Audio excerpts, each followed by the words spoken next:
9 organizations, 5 fraternities, 4 sororities, many of which founded here on Howard University's campus. The legacy of these organizations resonate through those who represent them, even 100 years after their foundation. Join us as we gain an inside perspective into the world of the Divine Nine by reaching out to members of these illustrious organizations for first-hand accounts, many of whom are daily walking the same paths and in the same footsteps of their founders, right here at Howard University.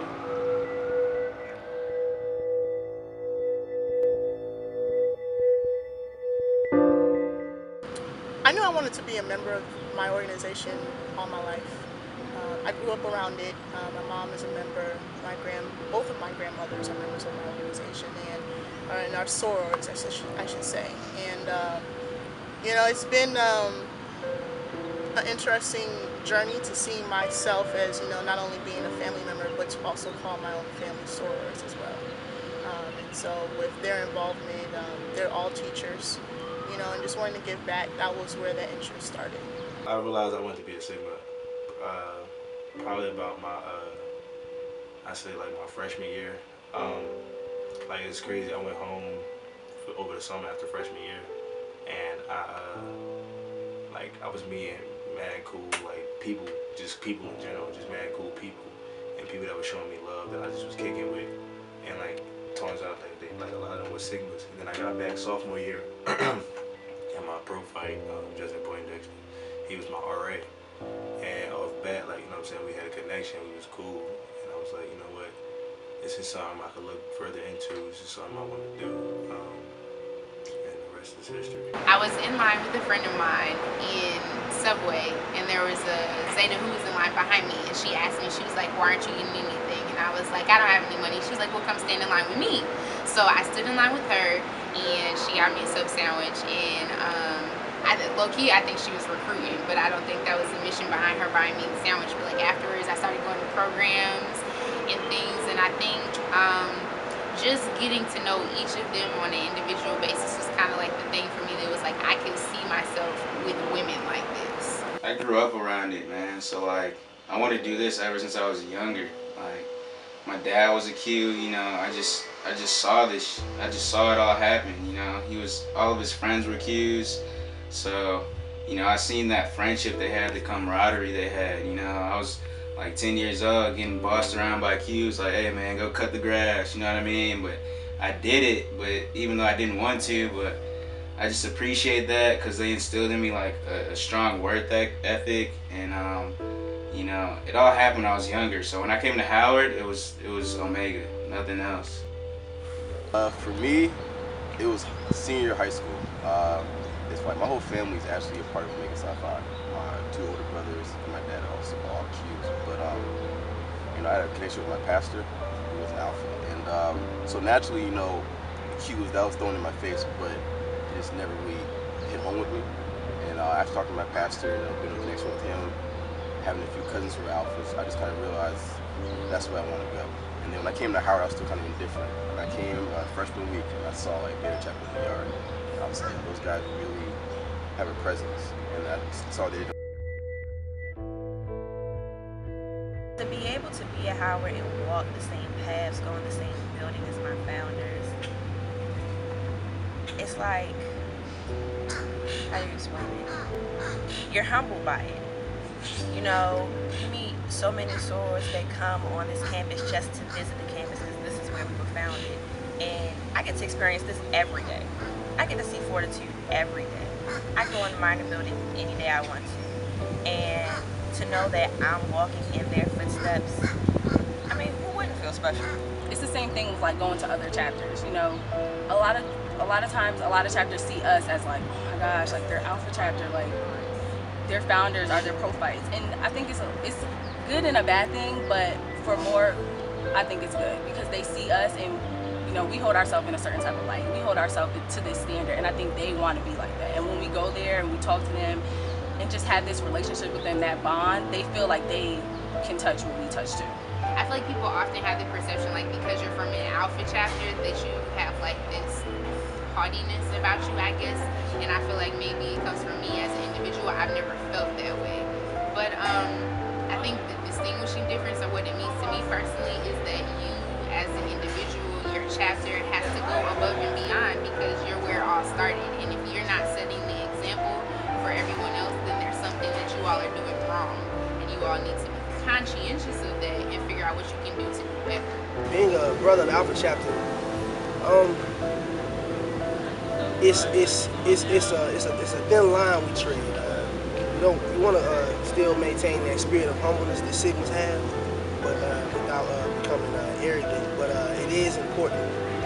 We're obviously the first chapter, so whenever we go anywhere, people find out we're Alpha Chapter. We typically get a lot of love.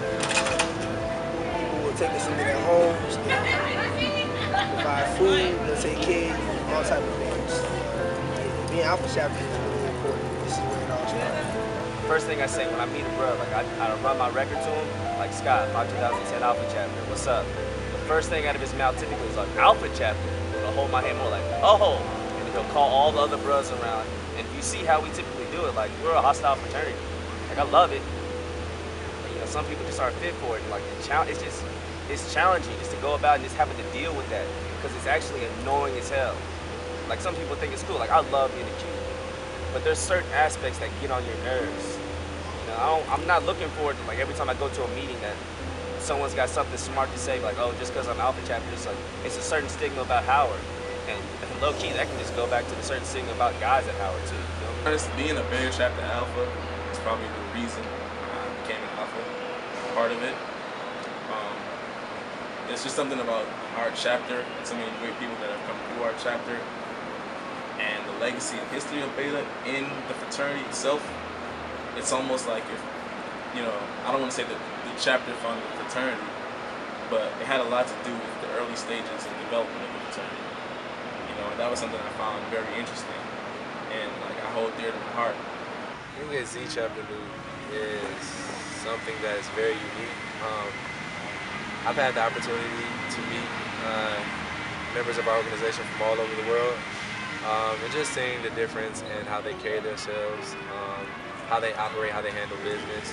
I think that all Howard students are unique, and it's just something about us that Howard instills in us that, you know, makes us carry ourselves a certain way, handle situations a certain way because of what we go through while we're here during our undergraduate experience. So I feel like in itself just being a Howard student, being a black male from Howard, makes you unique in itself, and then being a part of something, a single-letter chapter, was very old in tradition. You know, this chapter was started in 1920. You know, it's a rich tradition, many years, so it means a lot. It's very significant. My selfish reasons for joining. I wanted to be an SGO like my mother. That's my selfish reason. My selfless reason, I wanted to join SGO. I just wanted to, I say this, and sometimes it's taken the wrong way, but I wanted to be Greek because I wanted to help people and do community service. I'm about work. I'm in the engineering building all the time. I'm not always across the yard and nail ya, your thing across the yard. I'm not all about that, but I am about the work. My selfish reason is the same selfish reason everyone has. Everyone wants to belong to something. Like, it feels good to be around like-minded people. And so I feel like being selfish, that was a part of it, was like, what? I have an opportunity to be around more people like me who think the things that I think and feel the convictions that I do. Like, selfishly, I wanted to be a part of that. But selflessly, I joined Zeta because I really wanted to do the work with Zeta. Like, I wanted to get up at 6:30 and do community service every Saturday, and I wanted to tutor kids during the week, and I wanted to go to every walk that we could register for in DC. I wanted to be able to say that I was a part of helping Zeta continue its rich legacy that our founders created. Like, I've always been a person, I always did a lot of community service anyways, but I felt like this was another avenue for me to do that in a way that I would get noticed as more than just Marlena doing community service. It was, oh, that's Zeta who's doing service, and I was okay with that. You know, I was raised by my mother, and she's an AKA, so I guess the selfish reason would be to be part of something that affected her so much. So in the sense that I knew I was going to pledge something because her life was so affected by AKA. So I said, you know what, let me look at the organizations and see which one would benefit me as they benefited her. So me being selfish is picking the organization not really half the pledging the organization, but trying to gain that type of brotherhood as she had the sisterhood, trying to gain that type of professional experience, such things like that. So me being selfish is joining in the organization and reaping the benefits of that. Less would be, they kind of go hand in hand actually, because I've always wanted to do something for community, like to leave a legacy. I think just so I can say, you know, when I was at Howard, I did this and I did that. And then at the same time, like volunteering with Stop the Violence before I became a member, you'd be able to like just see the impact that you make on people's lives and have like little girls come up to you and be like, yeah, last year I went to Stop the Violence and whatever. So it kind of went hand in hand, I would say. As far as selfish reason, really would to add on to everything that Jay Murphy has to offer. Selfless, I really can't think of a selfish reason for it, man. I just really wanted to surround myself with people, with like-minded people and driven people, because I know if I can be around people that share the same type of drive and determination as me, it's like I know I'll be able to get along with them for one, and for two, we'll be able to feed off each other's energy and matriculate together through our undergraduate team.